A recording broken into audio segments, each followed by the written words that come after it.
It is time, well, actually, it's past time for our daily lectionary reading. I know I tried to get this done by 11 ish, but I've been popular this morning, apparently. I've had a number of phone calls and visitors. Um, so let's just get to it. We're Psalm 108.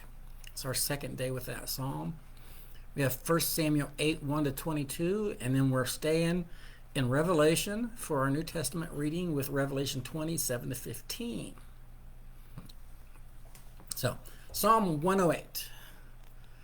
My heart is steadfast. O God, my heart is steadfast.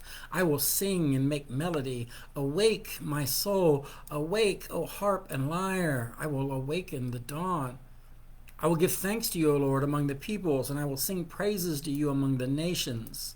For your steadfast love is higher than the heavens, and your faithfulness reaches to the clouds.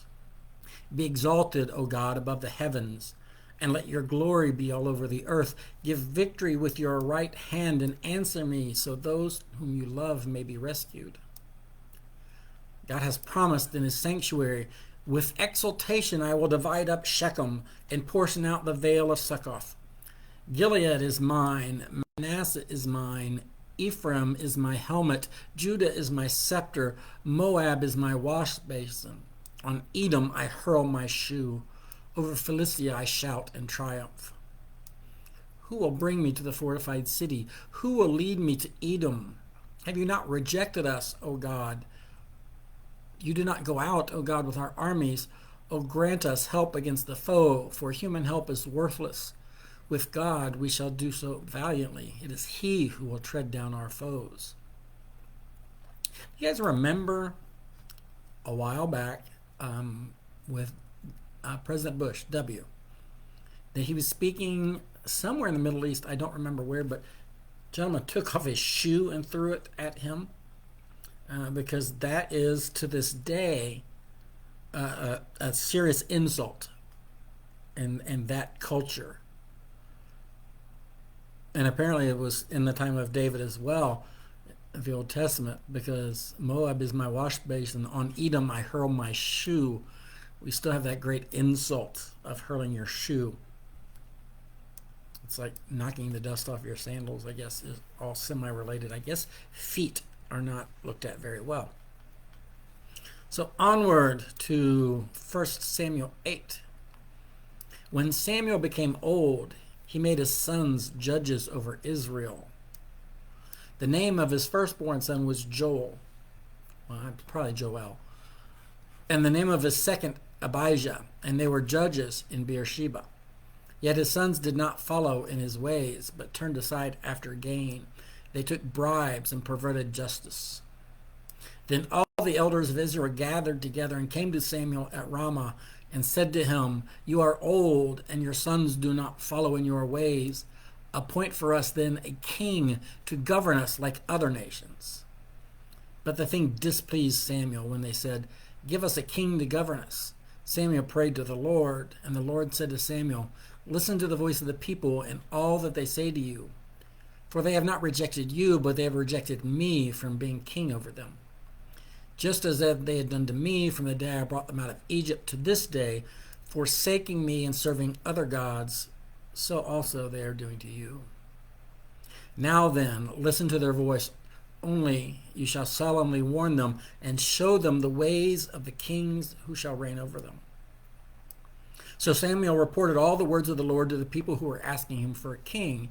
And he said, These will be the ways of the king who will reign over you. He will take your sons and appoint them to his chariots and to be his horsemen and to run before his chariots. And he will appoint for himself commanders of thousands and commanders of fifties, and some to plow his ground and to reap his harvest and to make his implements of war and the equipment of his chariots. He will take your daughters to be perfumers and cooks and bakers. He will take the best of your fields and vineyards and olive orchards and give them to his courtiers. He will take 1/10 of your grain and of your vineyards and give it to his officers and his courtiers. He will take your male and female slaves and the best of your cattle and donkeys and put them to his work.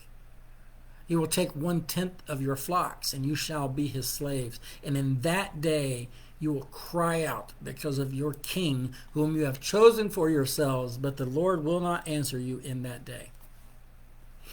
But the people refused to listen to the voice of Samuel. They said, "No, but we are determined to have a king over us, so that we may also be like other nations, and that our king may govern us and go out before us and fight our battles." And when Samuel had heard all the words of the people, he repeated them in the ears of the Lord.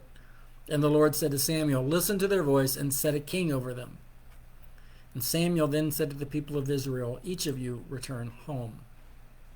Yeah, we've changed so much, haven't we? People wanting what they know is not good for them. Yeah, there was sarcasm. In case you didn't catch that, there are so many ways when I read stories from the Old Testament, and it's 3,000-4,000 years later, and human nature is human nature, and we still make those same mistakes. All right, Revelation 20:7-15. When the 1,000 years are ended, Satan will be released from his prison, and he will come out to deceive the nations at the four corners of the earth, Gog and Magog, in order to gather them for battle. They are as numerous as the sands of the sea. They march up over the breadth of the earth and surround the camp of the saints and the beloved city. And fire came down from heaven and consumed them. And the devil who had deceived them was thrown into the lake of fire and sulfur, where the beast and the false prophet were. And they will be tormented day and night forever. Then I saw a great white throne and the one who sat on it. The earth and the heaven fled from his presence, and no place was found for them. And I saw the dead, great and small, standing before the throne, and books were opened. And also another book was opened, the book of life. And the dead were judged according to their works, as recorded in the books. And the sea gave up the dead that were in it. Death and Hades gave up the dead that were in them, and all were judged according to what they had done. Then death and Hades were thrown into the lake of fire. This is the second death, the lake of fire, and anyone whose name was not found written in the book of life was thrown into the lake of fire.